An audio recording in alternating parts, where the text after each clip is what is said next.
Caríssimas irmãs e queridos irmãos, vamos começar mais um estudo do Evangelho de Jesus, alimentando a esperança de que a lição possa contribuir para o engrandecimento das nossas almas.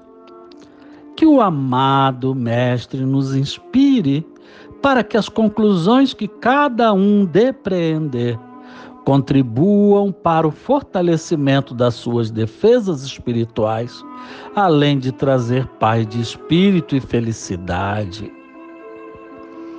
Procuremos então relaxar e esquecer por momentos os nossos problemas pendentes e concentremo-nos no teor do encontro de hoje, para que ao término estejamos todos imersos numa nuvem de paz crística.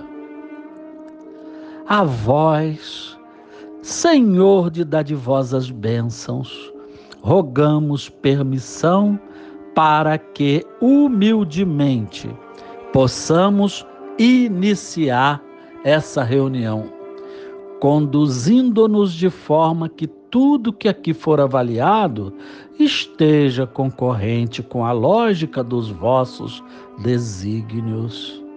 Que assim seja.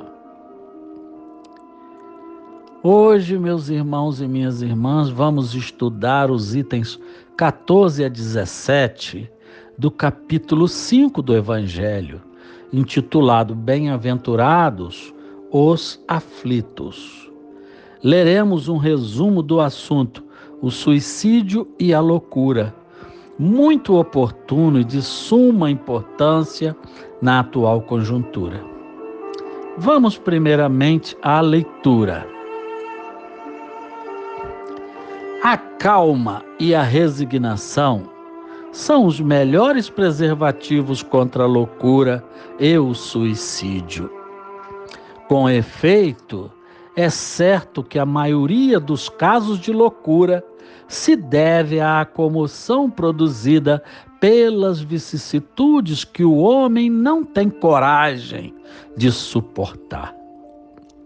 Encarando as coisas desse mundo conforme a visão espiritual, o homem recebe com indiferença os reveses e as decepções que o houveram desesperado noutras circunstâncias, evidenciando que essa força lhe preserva a razão dos abalos, os quais, se não fora por isso, o conturbariam.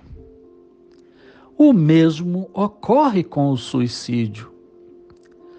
Postos de lado os estados de embriaguez ou de loucura, aos quais se pode chamar de inconscientes, é incontestável que o suicídio tem sempre por causa um descontentamento, quaisquer que sejam os motivos particulares que se lhe apontem.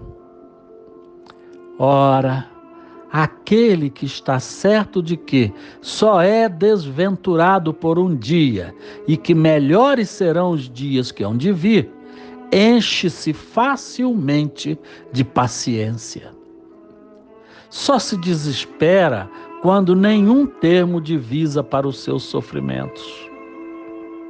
E que é a vida humana com relação à eternidade, se não bem menos que um dia? Mas para o que não crê na eternidade e julga que com a vida tudo se acaba, se os infortúnios o acabrunham, vê unicamente na morte uma solução para as suas amarguras. Nada esperando, acha muito natural, lógico mesmo, abreviar pelo suicídio as suas misérias. A incredulidade, a simples dúvida sobre o futuro, as ideias materialistas, numa palavra, são os maiores incitantes ao suicídio. Ocasionam a covardia moral.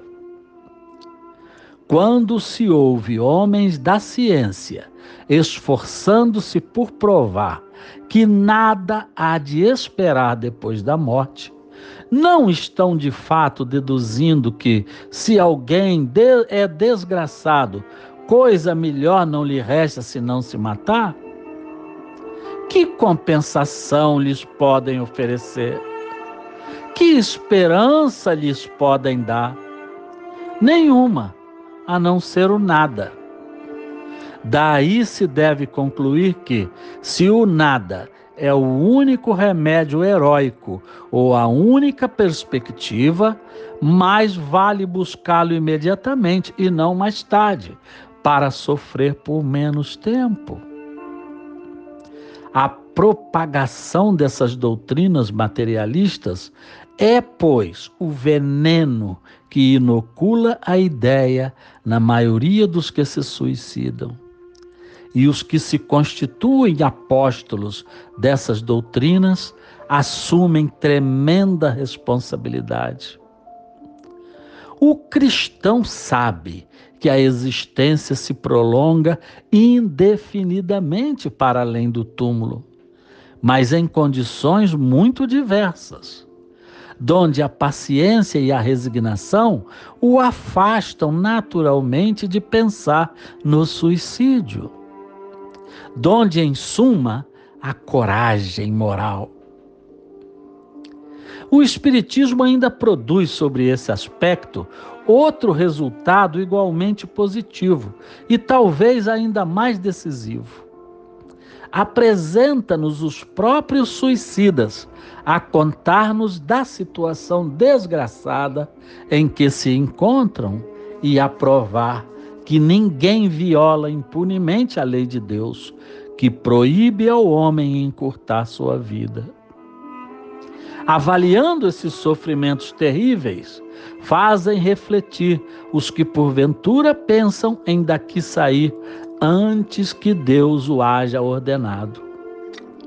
Todos temos, assim, vários motivos a contrapor a ideia do suicídio. A certeza de que uma vida futura será tanto mais ditosa, quanto mais inditosa e resignada haja sido na terra.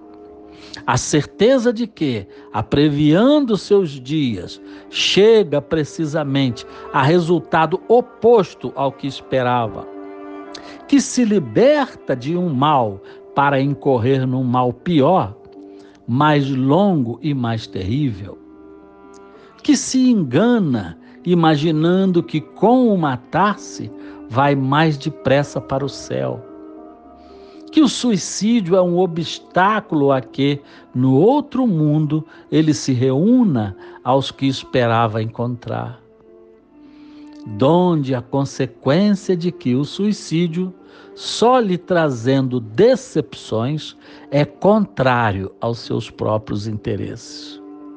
Por isso mesmo, considerável já é o número dos que têm sido, pelo estudo espírita, obstados de suicidar-se conscientemente. Após essa leitura, passemos ao nosso humilde comentário.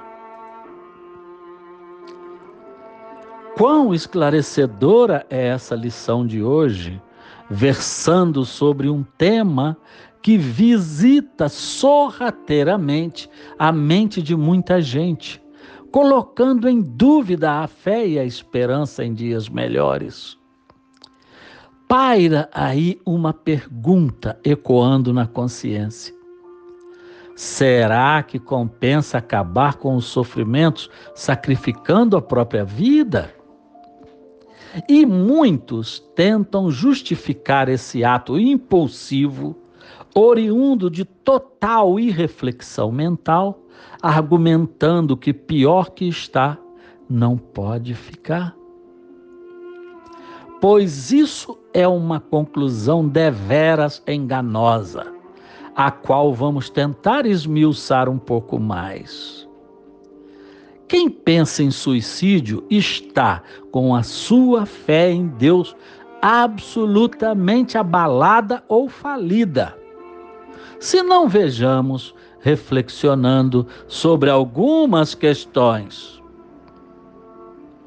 Para quem pensa que com a morte tudo acaba, será que tem lógica imaginar que Deus nos criaria simplesmente para uma só vida, de 80, 90 ou 100 anos, acabando tudo depois, inclusive a nossa identidade, deixando-nos descansar eternamente? Qual seria a intenção ou a lógica de Deus se agisse assim? Só uma pessoa tem tendência suicida, só uma pessoa que tem tendência suicida imagina que numa vida difícil a morte pode dar a ela a rota de fuga definitiva dos seus problemas. Quem crê efetivamente em Deus e tem consciência de que a vida é eterna, jamais vai imaginar simploriamente que um assassinato de si mesmo, um crime hediondo como este, possa credenciar alguém ao mérito de encontrar o conforto espiritual, ou que vá descansar em paz após cometer tal desatino. A fé robusta é que nos livra de chegarmos às raias da loucura ou do desespero, a ponto de cometer esse ato envolto em insensatez. Tenhamos, meus irmãos e minhas irmãs, muita piedade daqueles que pensam nisso, ou pior ainda, naqueles que chegaram a consumar tal ato. Consolidemos a nossa fé, buscando nos exemplos de cura do próprio Jesus a esperança robusta de que nenhum mal é eterno e que um dia as nossas provações serão estancadas como resultado do nosso progresso na senda do bem.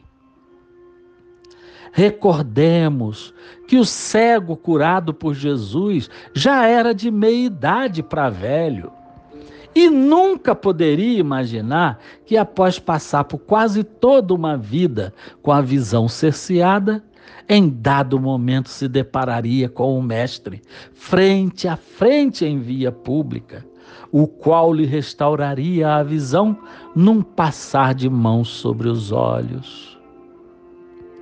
E a mulher que detinha uma hemorragia ininterrupta há mais de 12 anos, foi curada somente em tocar com fé na túnica de Jesus. E Lázaro, então, sepultado há 4 dias pelos familiares, imaginando-se que estivera irreversivelmente morto, recobrou sua vida da tumba mortífera, após ter contato direto com o Mestre.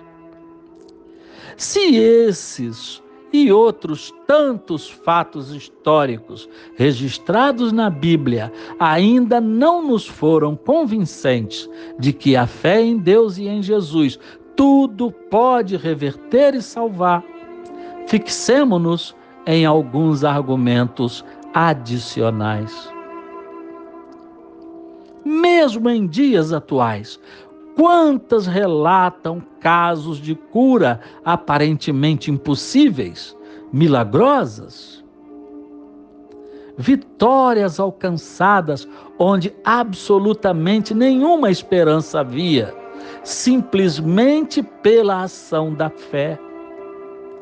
Não podemos perder a esperança, meus irmãos e minhas irmãs. Nenhum mal que nos acometa, por mais recrudescente que pareça, deveria ser capaz de aniquilar a nossa fé. Se somos verdadeiramente cristãos, não podemos duvidar de que Jesus esteja conosco em todos os momentos da nossa vida.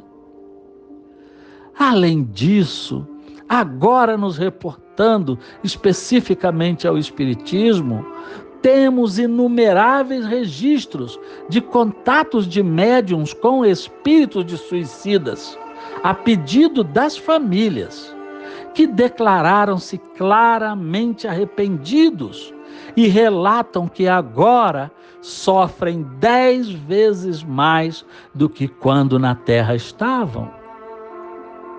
E torna-se uma tortura sem fim, por décadas e décadas a fio, sem noção de quando se verá livre dela. Eles próprios desaconselham quem está tensionando suicidar-se a desistir, pois a morte do corpo não soluciona, nem estanca nenhum problema. Ao contrário, o exponencia.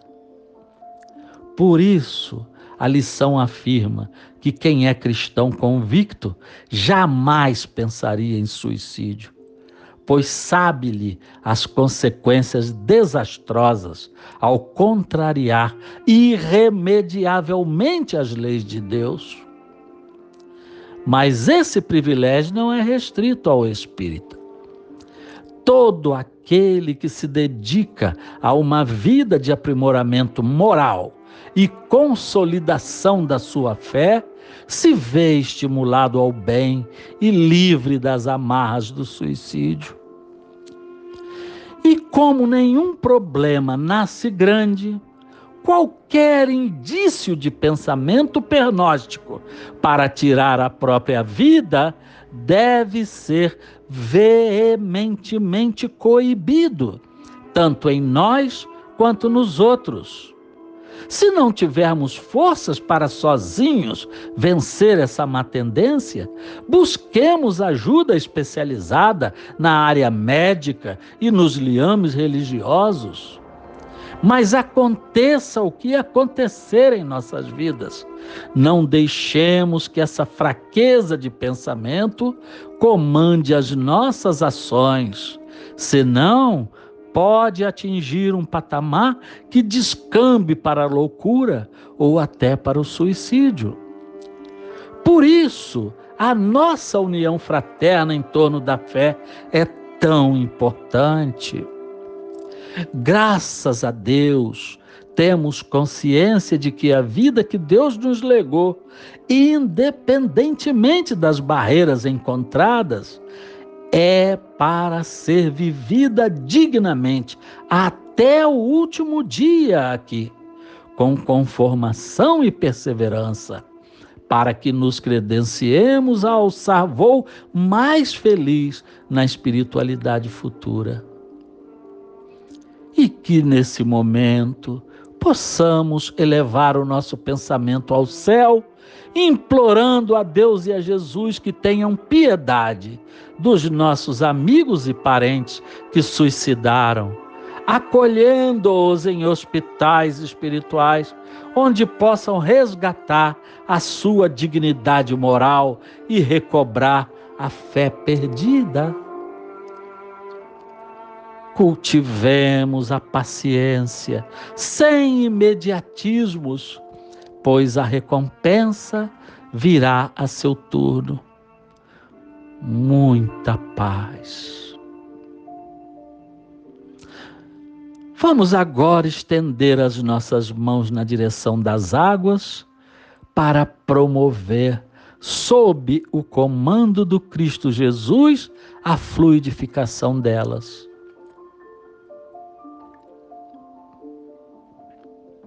Pois, Senhor, sem o vosso auxílio, nada podemos realizar com a precisão requerida. Imploramos a vossa divina interveniência no derramamento dos influxos puros e curadores sobre as nossas águas e sobre os nossos ambientes, de sorte que tenhamos à nossa mão um medicamento poderoso para o nosso corpo e para a nossa alma. Doai-nos também, Senhor, um quinhão da vossa bênção misericordiosa e boa. Obrigado, excelso pastor. Águas fluidificadas em vosso santo nome, que assim seja. Assim chegamos ao final da nossa reunião de hoje, esperando que todos tenhamos a convicção no coração de que estamos caminhando na direção certa, recomendada pelo Cristo através de seus exemplos, mesmo que a nossa jornada seja ainda lenta e de acordo com as nossas limitações.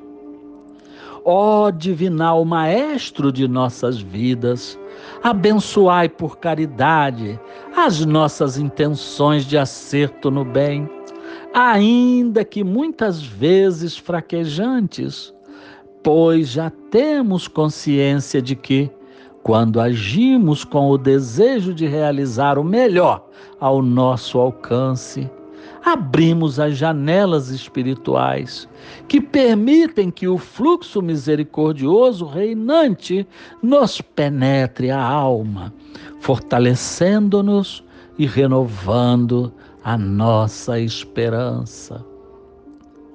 Que nunca mergulhemos na nebulosa da dúvida ou do desânimo.